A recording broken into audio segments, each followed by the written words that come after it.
12월이죠.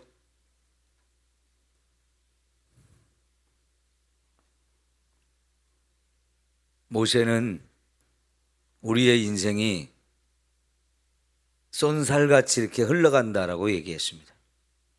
참 빠르게 세월이 흘러가고 있어요. 우리 시편 90편을 한번 찾아보시겠습니까? 시편 90편입니다.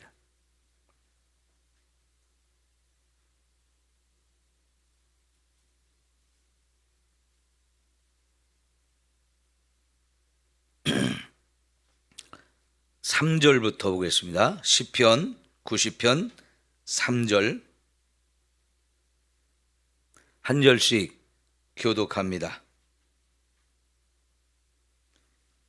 12절까지 보겠습니다. 주께서 사람을 티끌로 돌아가게 하시고 말씀하시기를 너 인생은 돌아가라 하셨사오니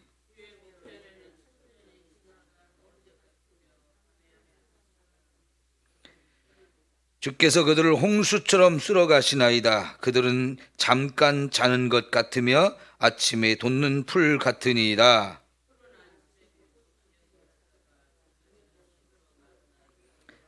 우리는 주의 노에 소멸되며 주의 분내심에 놀라나이다.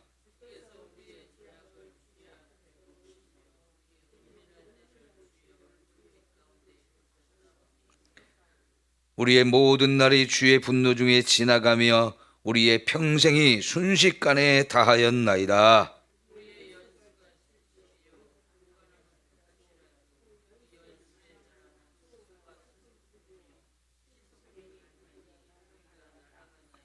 누가 주의 노여움의 능력을 알며 누가 주의 진노의 두려움을 알리까?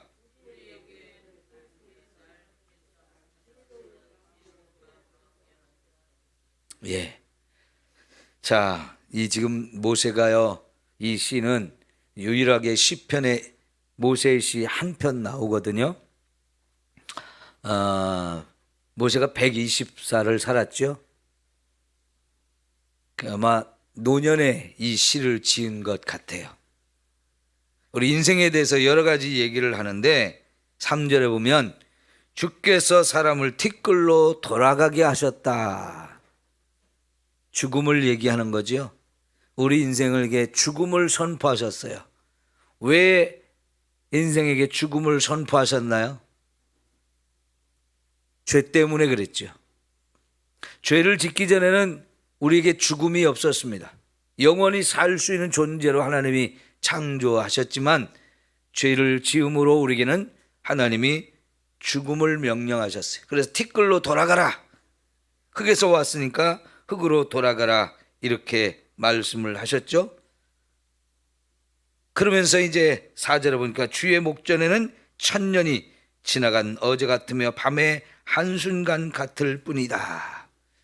우리가 천년을 산다 해도 돌아보면 그게 그냥 딱 한순간을 산 것 같이 천년도 하루처럼 보인다는 거예요.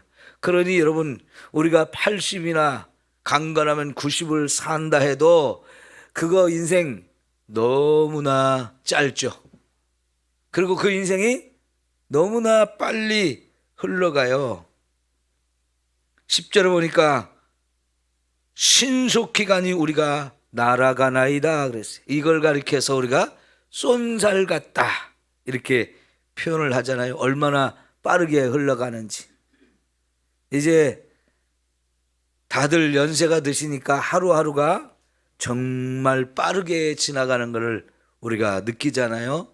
내 인생에 지금 시간이 흘러가는 게 눈에 보일 정도로, 손에 느껴질 정도로 빠르게 지나가는 걸 우리가 볼 수 있는데, 그래서 홍수처럼 하나님이 우리 인생을 쓸어가는 것처럼 느껴진다라고 말하는데, 6절에 보니까 특별히 저와 여러분의 인생이 풀의 꽃과 같다는 거지. 여러분, 화무 11홍이라고 그랬죠. 열흘 이상 가는 꽃이 없다 그랬어요. 또 풀이라고 하는 것이 아무리 번성하고 막 우거졌어도 한번 베어버리면 금방 다 시들어버리는 우리 인생이잖아요. 너무나 허무하고 허망하고 짧은 인생인데, 자 7절 보니까 우리는 주의 노에 소멸되며 주의 분내심에 놀라나이다 그랬는데요, 특별히 하나님께서 우리 인생에 대해서 분노하실 수밖에 없고 진노하실 수밖에 없답니다. 왜 이렇게 우리 인생을 하나님께서 보실 때 저와 여러분이 이렇게 분노하실 수밖에 없나요? 8절에 보니까 주께서 우리의 죄악을 주의 앞에 놓으시며 우리의 은밀한 죄를 주의 얼굴빛 가운데 두셨사오니 그랬어요. 결국 하나님이 우리에게 분노하시는 이유가 뭐냐면, 저와 여러분이 죄를 지으며 한평생 그렇게 죄 가운데 살아왔기 때문에 이 죄에 대해서 심판하실 수밖에 없다는 얘기입니다. 한 번 죽는 것은 사람에게 정하신 것이요 그 후에는 우리에게 심판이 있다. 죽는 것만 정한 게 아니고요, 심판도 정해졌어요. 근데 이 땅에 죄 없이 사는 인생이 하나도 없잖아요. 우리도 각자가 세상의 삶을 살아가고 있는데 이 인생이 너무나 많은 죄를 지으며 살아가고 있어요. 이것에 대해서 하나님이 우리를 심판하시고 그래서 분노하실 수밖에 없는 이런 인생이란 말이죠. 네, 우리가 이런 죄를 숨길 수가 없습니다. 하나님이 다 보시고 하나님 앞에 다 드러나는 우리의 죄들, 이거 어떻게 해야 됩니까? 이거 처리해야 되거든요. 분노하시는 하나님 앞에 우리가 그대로 서면 어떻게 됩니까? 그대로 지옥의 영원히 멸망을 당할 수밖에 없는 인생인데, 9절 보니까 우리의 모든 날이 주의 분노 중에 지나가며 우리의 평생이 순식간에 다하였다. 나도 모르는 사이에 우리 인생이 끝나는 날이 오는 거지. 내 인생이 언제 끝날지 좀 알면 좋겠는데, 그죠? 언제 끝날지 아무도 몰라요. 순식간에 그냥 끝이 옵니다. 근데 문제는 주님의 분노하심입니다. 우리의 죄에 대한 하나님의 분노하심이 있는데요. 자, 그래서 12절에 보니까 우리에게 우리의 날 계수함을 가르치사 지혜로운 마음을 얻게 하소서 그랬는데요. 내가 지금 다 몇 살이다 다 우리가 알잖아요. 가끔은 내가 지금 몇 살이지 하고 자꾸만 자기 인생을 돌아보게 됩니다. 정신이 번쩍번쩍 나야 돼요. 그런데 이렇게 내가 세상을 살아가면서 내가 지금 몇 살이지? 이거를 생각하면서 사는 거, 그게 뭐냐면 그게 지혜로운 마음이라는 겁니다. 자, 그러니까 오늘 여러분이 우리가 2023년에 12월을 시작하는 날인데 올해도 벌써 다 가고 마지막 한 달 남았구나, 12월이구나, 이런 걸 계수하며 사는 게 지혜롭다는 겁니다. 왜냐하면 내 인생이 이제 얼마 남지 않았다는 것을 생각해야 되고요, 내 인생이 끝나고 나면 하나님 앞에 우리가 딱 서서 심판을 받아야 하는데, 그러면 이 죄를 빨리 해결해야지. 죄를 빨리 해결해야지. 이게 지혜로운 거라는 거예요. 자, 그러면 다시 누가복음 19장으로 우리가 돌아와서요, 예수님이 비유를 설명하셨습니다. 그런데 이 비유가 결국은 뭐냐면 저와 여러분의 마지막 날에 대한 이야기예요. 주님이 심판하시는 이야기입니다. 자, 여기서 12절에 어떤 귀인이 왕위를 받아 가지고 오려고 먼 나라로 갈 때, 여기서 나오는 귀인이 예수님이고요, 왕위를 받으려고 먼 나라로 갔다는 얘기는 하늘로 승천하셨다는 얘기예요. 그런데 승천하신 이 예수님은 다시 오시는 재림의 날이 있어요. 그 재림의 날에 저와 여러분에 대해서 다 불러 모아놓고 심판을 하십니다. 근데 뭘로 심판하시느냐? 예수 이 어떤 귀인이 이렇게 왕위를 받아 가지고 오려고 먼 나라로 가기 전에 자기 종들을 다 불러 모아 가지고 각 사람에게 한 문화씩 돈을 주면서 내가 올 때까지 이것을 가지고 장사하라고 명령했어요. 이게 뭐냐면요, 여기서 나오는 종, 이게 저와 여러분을 말해요. 저와 여러분은 예수님의 종입니다. 그리고 그 예수님이 저와 여러분에게 한 문화씩을 나누어 주었어요. 그리고 이것을 가지고 예수님이 다시 오실 때까지 장사를 하라고 너무나 큰 일을 맡겨놓고 가셨어요. 저와 여러분의 인생은 그냥 사는 인생이 아닙니다. 쏜살같이 날아가는데 방향이 있고 목표가 있어야 돼요. 아무렇게나 쏘는 게 아니에요. 우리의 인생은 가는 방향이 있고 목적이 있는데 그 목적, 그게 뭐냐면 예수님이 주신 이 한 문화를 가지고 장사해서 이윤을 남기는 거, 이게 바로 목적이에요. 우리의 인생 분명히 목적을 가지고 살아가는 인생이 되어야 합니다. 그래서 예전에 미국의 유명한 목사님이 목적이 이끄는 삶이란 유명한 책을 썼어요. 우리가 삶을 살아가는데 목적이 있어야 되고 그 목적을 따라 살아가는 인생이 되어야 된다.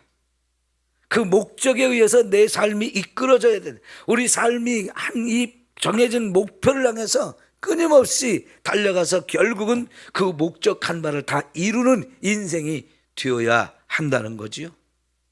여러분, 지금 저와 여러분이 주님이 주신 그 한 문화를 가지고 열심히 장사를 하고 있습니까? 아니면 딴짓하고 있습니까? 주님이 저와 여러분에게 맡겨준 그 한 문화를 가지고 장사하라는 게 뭐냐면 내 목적이 아닌 주님이 저와 여러분에게 주신 목적을 가지고 살라는 거예요. 이 목적이, 우리 분명히 목적을 갖고 살아야 되거든요. 근데 그 목적이 내 목적입니까? 주님이 주신 목적이냐는 거예요. 여기 보면 주님이 저와 여러분에게 분명히 한 문화씩을 주고 이것을 가지고 장사하라고 말씀을 하셨어요. 이게 주님이 주신 목적이에요. 지금까지도 저와 여러분의 인생을 살아왔는데 주님의 목적과 상관없이 내가 하고 싶은 일을 하면서, 내가 이루고 싶은 일을 하면서 그렇게 살아온 인생도 엄청 많을 거예요. 주님이 내게 주신 목적 저는 모르겠고요. 내 가족, 내 식구들과 함께 먹고 살기도 힘들었어요. 그러면서 내 가족, 내 식구들 먹여 살리면서 살아오는 일에 우리 인생이 다 허비되었을 수도 있어요. 그리고 주님이 주신 목적은 생각도 안 해보고 그거는 다 땅에 묻어두고, 아이고 먹고 살기도 힘든데 그거 할 정신이 어디 있어요? 그러면서 살아왔을 수도 있어요. 여러분, 그래서 우리의 날을 계수해 봐야 된다는 겁니다. 내가 이제 살 날이 얼마나 남았는가 이거 생각하면서, 그러면 내 인생 끝나고 나면 주님 앞에 서서 우리가 심판을 받아야 되는데 그때 내가 뭘 내놓지? 이게 있어야 된다는 거예요. 예, 여러분, 우리가 결혼해서 부부가 함께 살고 자녀도 낳고 양육하며 살아가는 그것도 하나님이 주신 위대한 사명이 맞아요. 그러나 그것만이 아니고요, 하나님이 저와 여러분이 주신 한 문화가 있어요. 주님이 저와 여러분 맡겨준 인생의 목적이 있어요. 그것이 뭐냐? 각자가 찾아야 돼요. 그리고 그것을 얼만큼 내가 충실하게 사명을 감당했느냐, 그거에 따라서 주님이 다시 오시는 날 우리를 심판할 때 내놓을 것이 있어야 돼요. 자, 그래가지고 15절 보니까 귀인이 왕위를 받아가지고 돌아와서 은화를 준 종들이 각각 어떻게 장사했는지를 알고자 하여 그들을 불렀다. 결산하는 날이 오는 겁니다. 예? 저와 여러분이 주님이 주신 그 한 문화를 가지고 얼만큼 장사를 해서 얼만큼 이윤을 남겼는지 그걸 가지고 다 결산할 때가 오는 겁니다. 이걸 생각하면서 오늘 저와 여러분이 남은 인생이라도 제대로 그 목적을 이루며 살도록 노력해야 돼요. 이제 여러분 한 해를 마무리할 때 되니까 한 해를 돌아볼 때 내가 뭐 하며 살았지? 올해도 계획한 것을 얼마나 이루며 살았지? 이런 것들을 결산해야 되잖아요. 그러니까요, 지금 우리가 2023년 12월이다 라고 하는 것은 한 해를 결산하는 때가 온 건데요. 이거는 뭐냐면 저와 여러분이 중간 점검을 하는 거예요. 중간 점검. 그래야 우리 예수님이 오시는 날 부끄러움을 당하지 않아요. 이 중간 점검을 자꾸 해봐야 주님이 오시는 날 심판대 앞에 섰을 때 두렵지 않아요. 여러분, 그래서 오늘 같은 날이 너무너무 중요한 겁니다. 우리에게는 얼마든지 중간 점검을 하고 뭔가 잘못됐으면 바로잡을 기회가 있어요. 이 중간 점검을 통해서 저와 여러분이 내가 지금 가는 목표와 목적이 잘못됐다면 빨리 수정해서 바른 목표를 향해서 가야 되고, 그리고 이제 시간이 얼마 안 남았으니까 그 남은 시간이라도 정신 바짝 차려서 그동안 못한 거, 해야 될 일들, 하나님의 목적을 얼만큼 성취했는지를 우리가 돌아보면서 이 남은 시간에 더 집중해서 주님이 맡겨주신 일을 감당해내는 저와 여러분이 되어야 합니다. 그래서 이 한편으로는 12월은 한 해를 점검하면서 중간 결산을 하고, 그리고 또 한편으로는 내년도를 생각하면서 새로운 계획을 세워야 되는데, 이게 바로 중간 점검을 통해서 우리의 인생이 방향이 지금 제대로 가고 있는지, 얼만큼 왔는지, 얼만큼 성취했는지, 이런 것들을 점검해 가지고 정확한 목표를 향해서 이제 더 남은 시간 동안 최선을 다해서 이루고 이 목표를 이루려면 새로운 계획들을 세워야 되는 거예요. 그래서 내년도에 저와 여러분의 인생이 헛되지 않도록, 내년도에 정말 남은 시간 동안 이루어야 할 일들을 반드시 이루어가는 저와 여러분이 되도록 우리 인생을 조정해야 될 시간이에요. 조정해야 될 시간. 자, 그래서 여러분, 첫 번째 사람이 나왔을 때 우리의 입으로 고백하잖아요. 주인이여, 당신이 한 문화로 10문화를 남겼나이다라고 내 스스로가 보고를 해야 된단 말이죠. 그죠? 우리 각자가 주님 앞에 내가 살아온 인생을 가지고 보고를 해야 되는데, 저에게 주인이 한 문화를 주셨는데 제가 열심히 장사해서 10문화를 남겼나이다 하고 보고할 수 있으면 이 기가 막힌 거죠. 얼마나 감사한 일이겠어요. 두 번째 사람은 5문화를 남겼다고 보고를 하는데 이것도 정말 멋진 보고예요. 그런데 한 사람은 나와서 뭐라고 그랬습니까?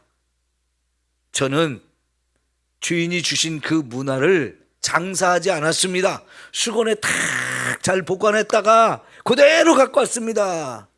잘했다고, 이 사람도 잘했다고 보고를 했거든요. 저는 그거 갖고 장사 안 했어요. 수건에 꼭꼭 싸뒀다가 잃어버리지 않으려고 잘 보관했다가 가져왔습니다.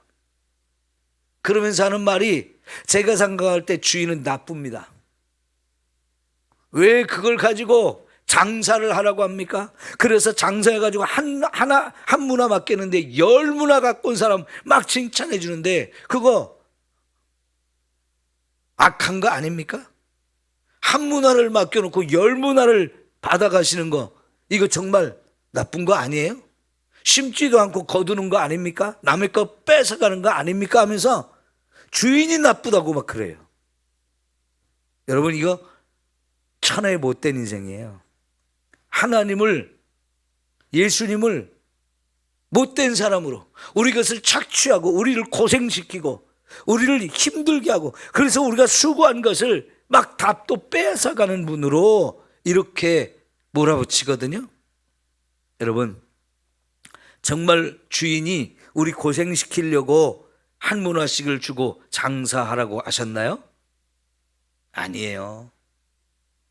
한 문화 가지고 10문화를 만든 이 사람 얼마나 수고했겠어요? 얼마나 힘들었겠어요? 힘들고 어려운 거 다 참고 견디면서 했겠죠. 왜요? 주인이 내게 주신 사명이니까요. 그거 열심히 더 많은 이윤을 남기려고 그렇게 몸부림치며 했겠죠. 잠 못 자고 먹지 못하며 이렇게 했을 거예요. 그런데요, 10문화를 갖고 온 그 종에게 주인은 칭찬하면서 너는 10골을 다스려라 상을 주잖아요. 엄청난 상을 주잖아요. 그런데 이 10문화 남긴 종에게, 주인에게 다시 돌려드리지만 주인은 그것을 종에게 줘요. 이게 주인이 가져가지 않아요. 종에게 줘요.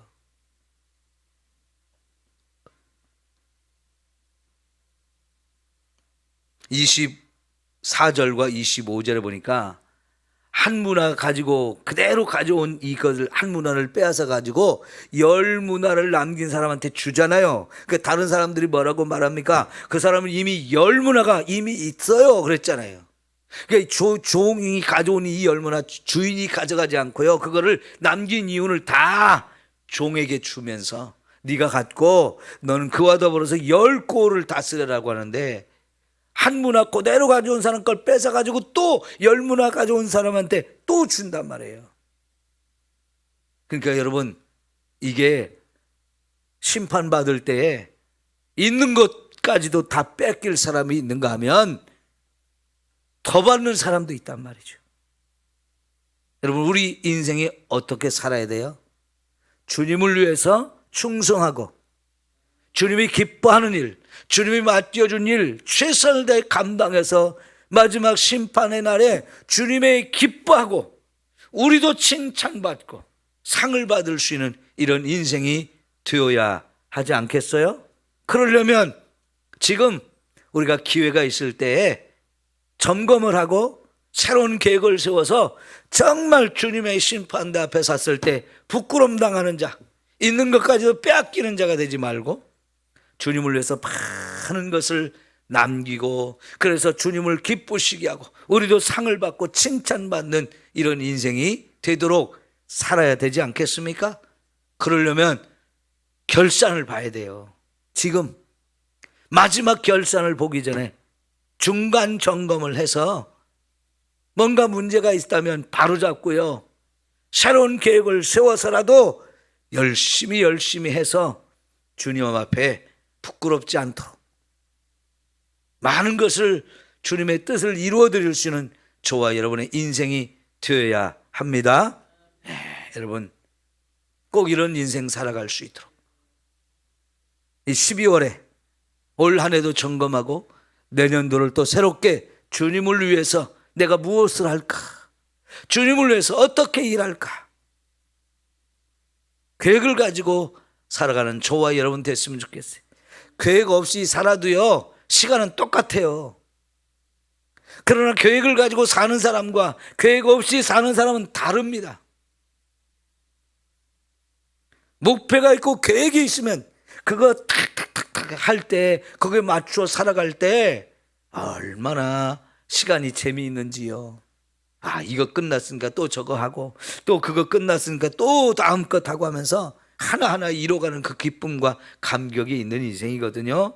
되는 대로 살지 말고 내가 하고 싶은 대로 살아도 안 되고, 오직 주님을 위해서 저와 여러분의 인생 허비하지 말고요, 진짜 멋지고 아름답게 살아가는 우리 인생 되기를 축원합니다. 우리 기도합니다.